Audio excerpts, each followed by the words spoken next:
Mogadishu, a once beautiful city split by a front line dividing disputed clan territories. Armies of the warring factional leaders patrol here, along what is more locally known as the Green Line, a corridor of former homes and schools with grisly reminders of past skirmishes. Forced out of their homes by devastation and starvation, many Somali people have fled to makeshift refugee camps.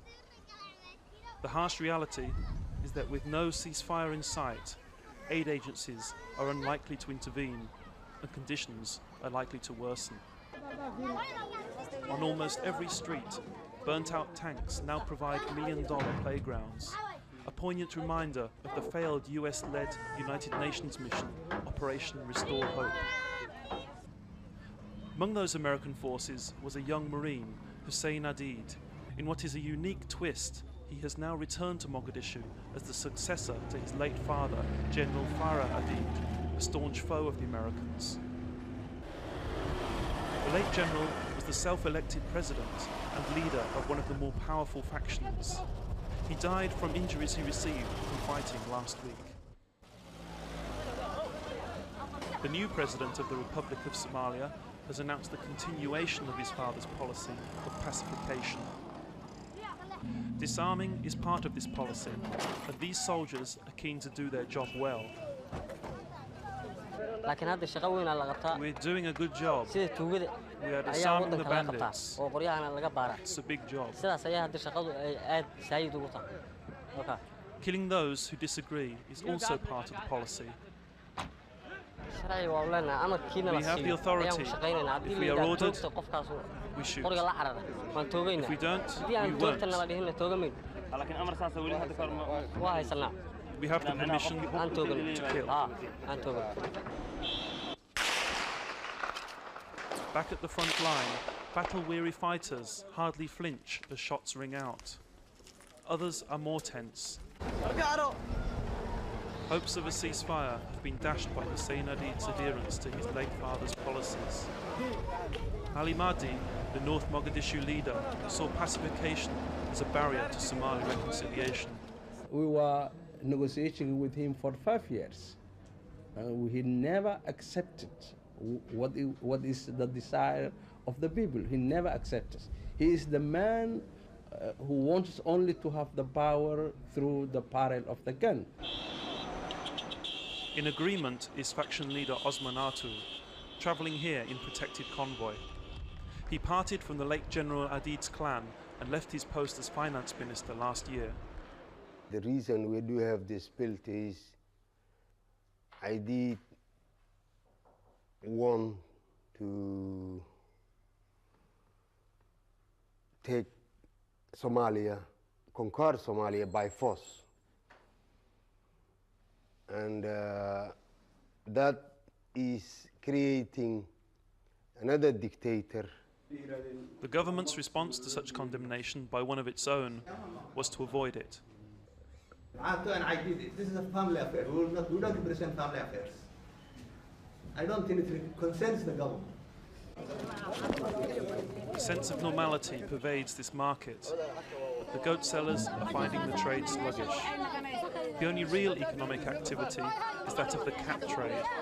Cat, an amphetamine-like drug, perishes quickly in the heat, so each morning it is flown in from Kenya.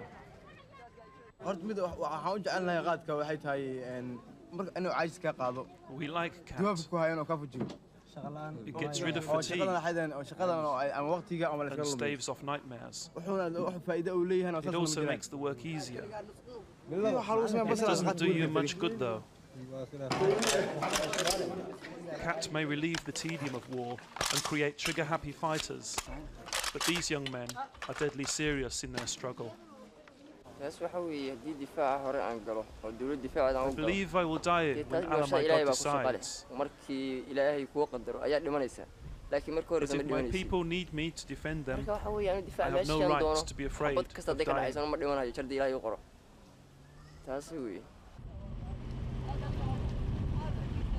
Hussein Adid inherits a loyal army that his late father, General Adid, forged from warring militias, freelancers, and the former National Army.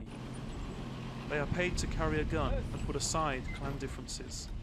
waxaa loo guulaystay iyadoo qabiilkii la qobay We understand the badness of the clans. isku dhafan iyo dhibaatooyinkii la soo maray ama Now we qabiilku are uu soo united marsiiyey as a national shantii force. sano macnaha These rival faction fighters have no uniforms. They paint their technicals gaudy colours and possess a certain bravado, but no one doubts their commitment. These technicals are cannibalised aid vehicles with a machine gun or anti-aircraft gun mounted in the rear. As survivors of numerous battles, many young fighters believe the secret of their success lies in their willingness to die. haddaan dhinto waxaa u dhimanaa It doesn't si matter if daacadnimo I die, because when I'm dying, I am defending laakiin myself nafteedana in and aan my leader. isdifaaco aan So ilaahana if I ka die, cabsado. no problem. Bermuda, a small enclave in the heart of Mogadishu, has turned to Islam in its search for a peaceful solution. Former wild militiamen are now running their technicals under the banner of Islam for the newly established Islamic port. As protectors, they bring order to the people.